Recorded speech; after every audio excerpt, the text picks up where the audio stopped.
Hi, everyone. My name is Ryan Robinson, CEO of Conduit Computing. And I'm here today to talk about the power of blockchain in your health, how blockchain technology can live a better life for you and your family.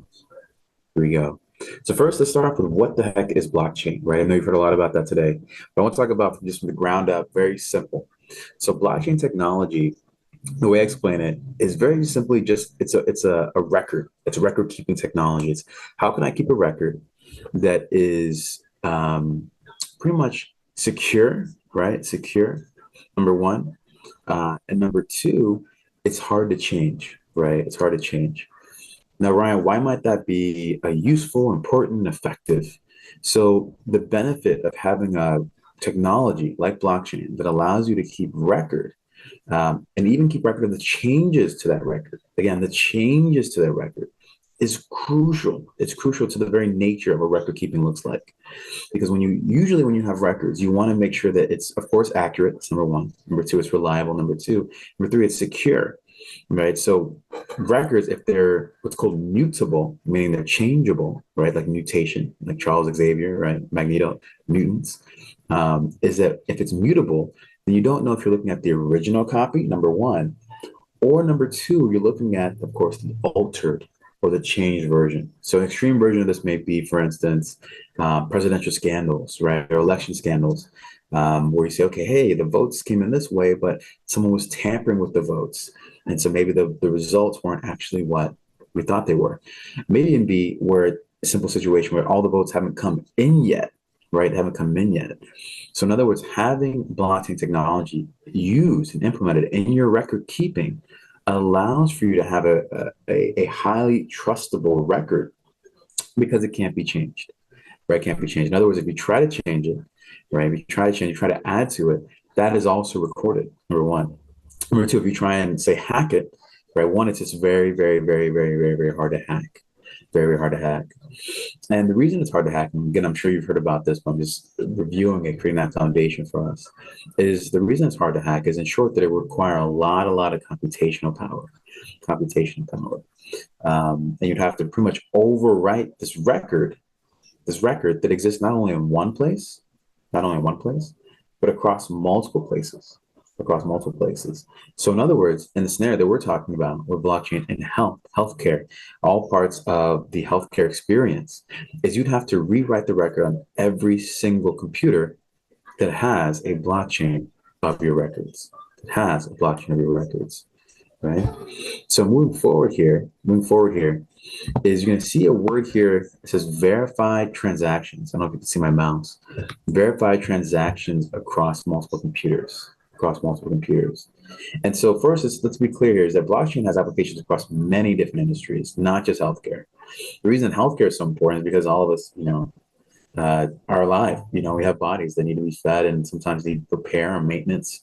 So all of us at some point have seen a doctor, probably, hopefully, since we were kids, but especially as we get older, right? Especially if we're athletes, especially if you have a terminal illness that you're dealing with, right? And so with this era that we're in of biotechnology, you're seeing it now an interdisciplinary approach where biotech isn't just biotech.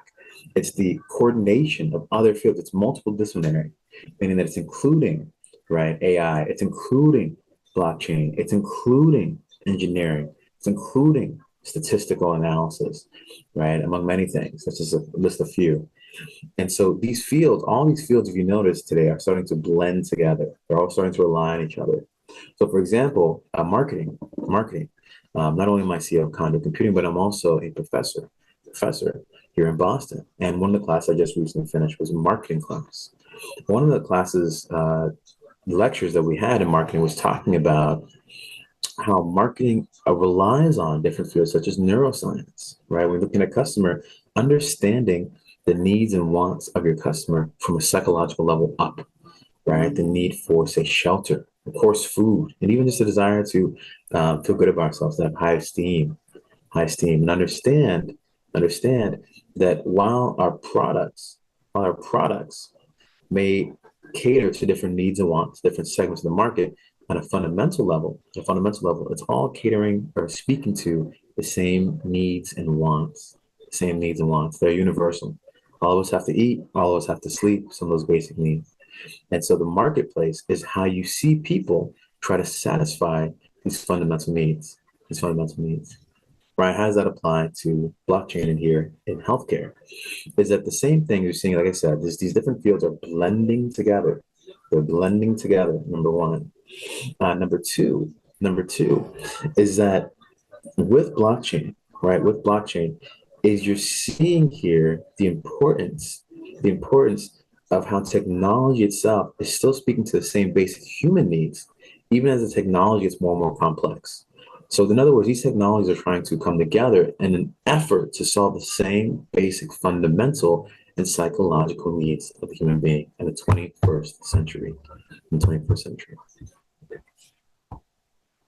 So now let's talk a little bit more about what the heck does blockchain have to do with healthcare specifically, right? Specifically. So one is we talk about a few different things. We want to talk about the safety of medical records. We see you talk about communicating those medical records, right? Number three is medical research, medical research. Number four is going to be talking about pretty much overall is how do you create really a seamless patient experience, right? So we're going to talk about, in other words, how can you and your family, when you go to the hospital, whether it be ER or to your regular doctor, how can you make that experience as seamless as possible? As seamless as possible. Okay, here we go. All right, guys. So let's talk about the benefits, like I said, of blockchain in healthcare.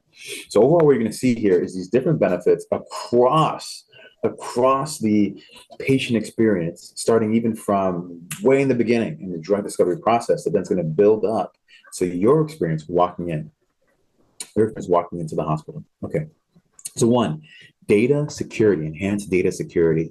So data security is a crucial aspect. I mean, I think every day in the news, you're hearing about your credit cards being hacked. You're hearing about your social security number being hacked. I mean, there's a lot of data breaches. Funny enough, it's kind of interesting because we all know this in the crypto space, but crypto's actually gotten a bad rap the last, like 7 years, 8 years for this, lack of security, lack of privacy, where even though we know the technology is secure, it's the sort of third parties around it and, the third party entities that want to sort of sway the reputation of blockchain. But funny enough, it's really what's going on is that, as we know, the technology is actually, the whole thing is that it's secure. It's whole thing is it's secure. But that's the point is that's one of the things that I think when people who are adopting technology have concern of is security.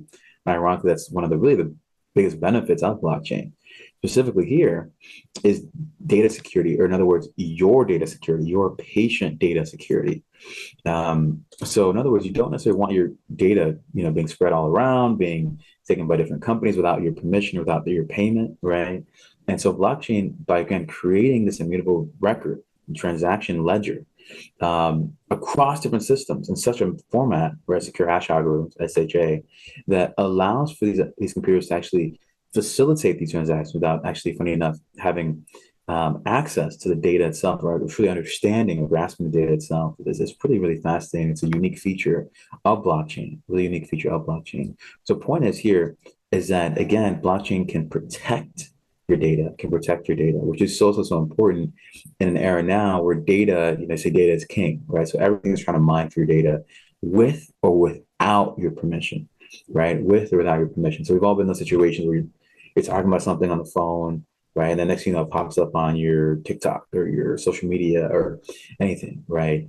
And so it's an increasing concern, data security is increasing concern as we continue to move forward with the era of big data, right? Era of big data. Move number two is improved interoperability. So I really want to touch on a key point here, is that by creating these quote unquote trustless situations, I mean that you don't have to trust the person that you're communicating data with now because the data is secure, right? The data is secure. The reason that's so important is it really speaks to what the core benefit of all this is at the end of the day, which I said like before, is to make a seamless patient experience. But it comes down to, like, we do that. That's the what. The how, there's two hows here, is by facilitating collaboration and two, facilitating communication, right? So again, to summarize, is that blockchain helps you and your family and your friends have a better health, right, for yourself and for your country and for the world by really promoting collaboration and communication across different entities. And that can be any spectrum you want to take that. So it can be with, of course, within the organization, right, internally, or it can also be, of course, externally. Moreover, across different environments that maybe they're not familiar with each other. The reason this is really important, the reason this is really important is because for many things, but I just want to give you context on a high level here. This is my company, Conduit Computing Incorporated. We actually worked with the White House during COVID to help find treatments for COVID-19. And one of the big issues we faced was that there were so many different organizations, right, with all the different protocols and chains of command and um, organizational structures, emergent structures, et cetera. And not just that's just in America, right? And this is with the White House. I'm not talking about across different countries, Maybe there is a lack of trust there, especially if you talk about geopolitical tension. And so, COVID and the pandemic, you saw this desperate need for collaboration, like I said, and communication. So, for example, our work at the White House, where in short, we were able to use the RNA, or in other words, the genetic material of the virus, and actually sort of experiment with it on computers using supercomputers to find where we could stop the virus early on in the budding process. And I'll give a quick credit to my CTO, Logan Thrasher Collins, for leading that work with the White House. Bringing it back is that initial information came actually from scientists from China. Scientists from China. So my point is that when you're having these global issues, you're going to need global communication in order to have global collaboration, right?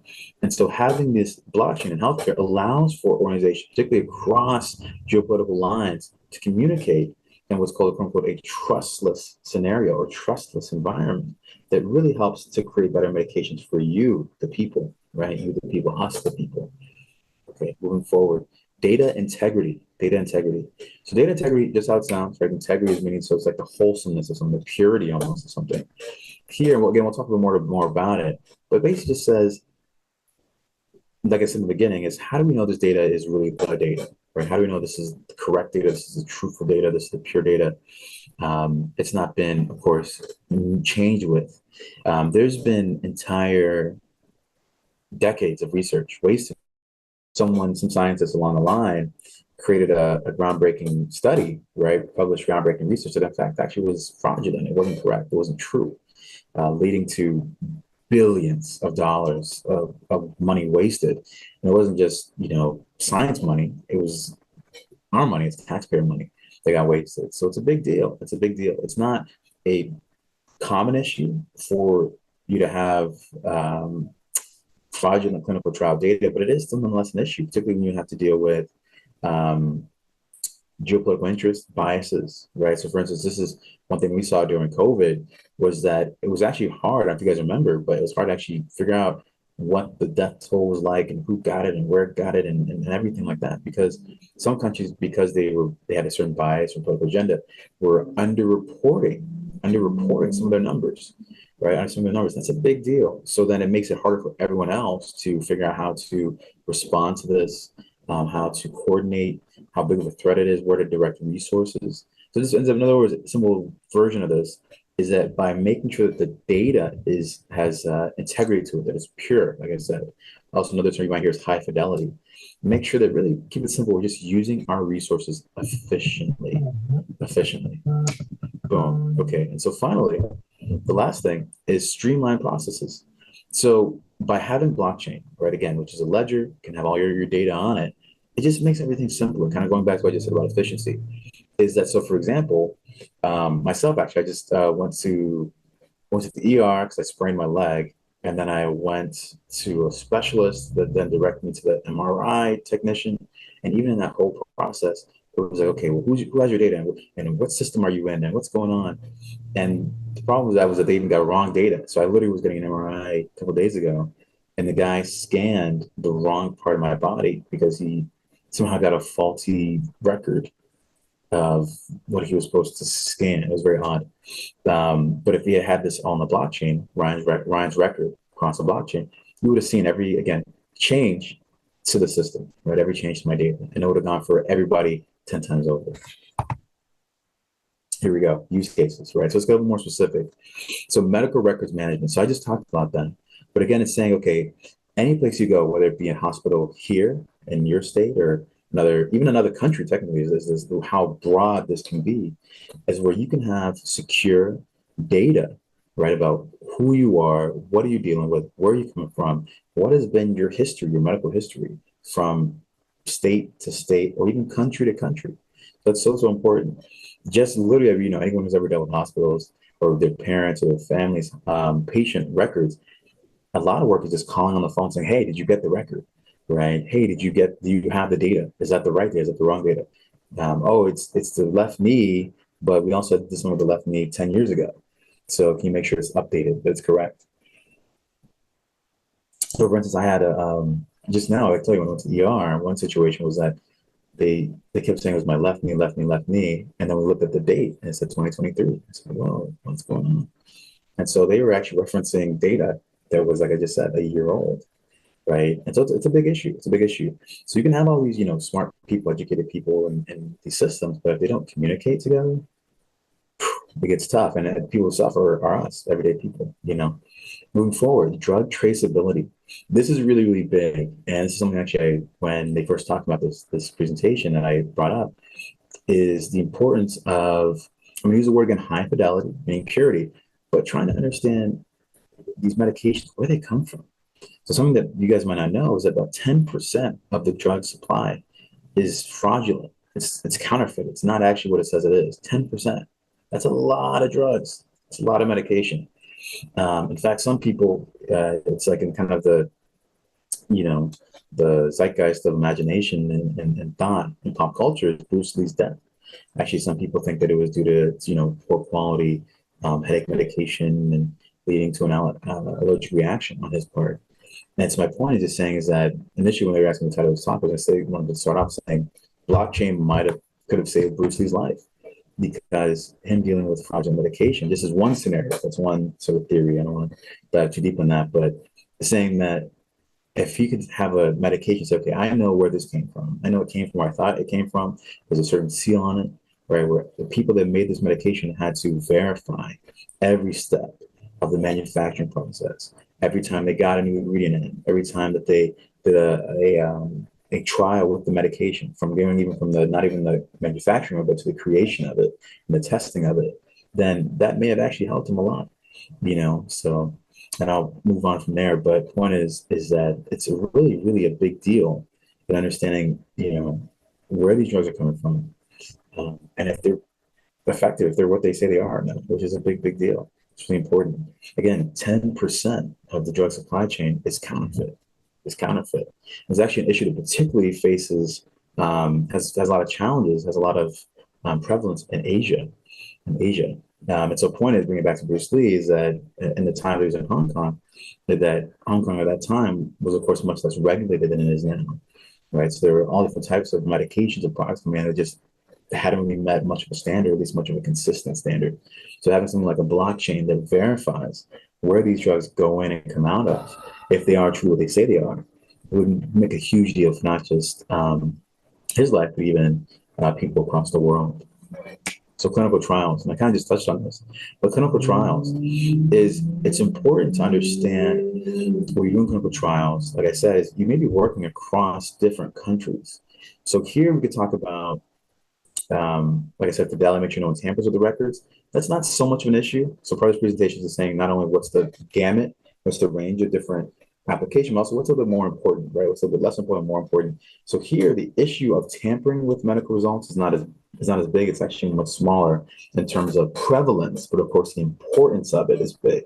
So prevalence is small, but the importance of it is big. So point is here, like I said, going back to COVID, is that you had so many different groups working together. And you need to say, how can I trust you, or rather work with you, if I don't know you, right? If I have no sense of what your, like I even said, your data storage protocols are, right? If your geopolitical intentions and agendas. So again, blockchain creates this environment, this sort of sandbox for all these scientists to play in the same playground, That's important. We talk about COVID, so people might think, okay, COVID's over, Ryan, let's move on. There's actually a lot of the conditions that led to the COVID pandemic in the first place are still there. are still there. If you do any research, even like a small Google search, you'll find scientists across the world saying, hey, the conditions that facilitated a pandemic in the first place are still there. From every perspective, the state of public health, the globalization aspect, and actually, funny enough, something that people don't realize is global warming. Global warming is actually raising the probability of these pandemics year after year after year. It's pretty wild. And moreover, human expansion, human population, right? So as people expand into environments that we just haven't been in, that we haven't been in X amount of years, tens of thousands of years, millions of years, we're dealing with entirely different germs, right? So I've got my germs over here from the town that, I've been in for hundreds of generations to now this part to this forest that no one's really been in for, like I said, thousands of years. There's all different types of germs, different types of species of animals that we just haven't interacted with. And anytime you have that new interaction, you can have a lot of random scenarios, wild scenarios. So the point is that having blockchain, implementing blockchain in the clinical trial based on the scientific level facilitates collaboration and communication. See, that word's going to come back up, those two words, across the world, especially in these high impact, fast paced environments like such as in a pandemic.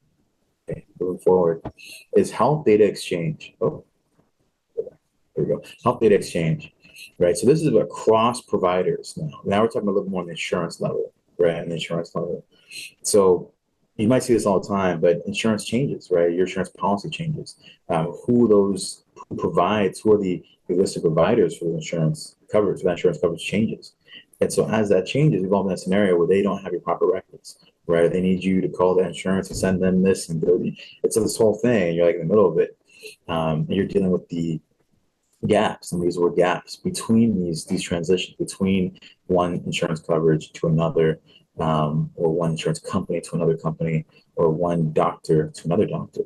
And so it's crucial. It's crucial that you have this universal currency of exchange, currency of communication that keeps all your records in one place, where it's not formatted one way for this group, one way for that group, and now you've got two different inconsistent formats. In other words, it's about creating the same language for us to communicate. Implementation, implementation, and challenges and considerations. So moving forward, this is, and we'll wrap up pretty quickly here, is by having all this on the blockchain, it not only allows us to collaborate and communicate with other insurance agencies, other doctors, but even the government, saying, hey, we're meeting the standards we need to meet to make sure that this drug is safe for people. That's absolutely crucial. And with all that combined together with the benefits across the government aspect, regulation, the insurance aspect, the drug manufacturing aspect, and even the clinical trial aspect, all that comes together, it creates something really wonderful, which is a future that is patient-centric, a future that allows for you to be in charge of your own health, to put health back into your own hands. And so it's a really exciting future, and it's something really novel, is considering the power of blockchain to make not only the health better, but ultimately your everyday life better, not only in a currency and a financial perspective, but even on the aspect of our own physical bodies. For that, thank you so much. My name again is Ryan Robinson from Conduit Computing.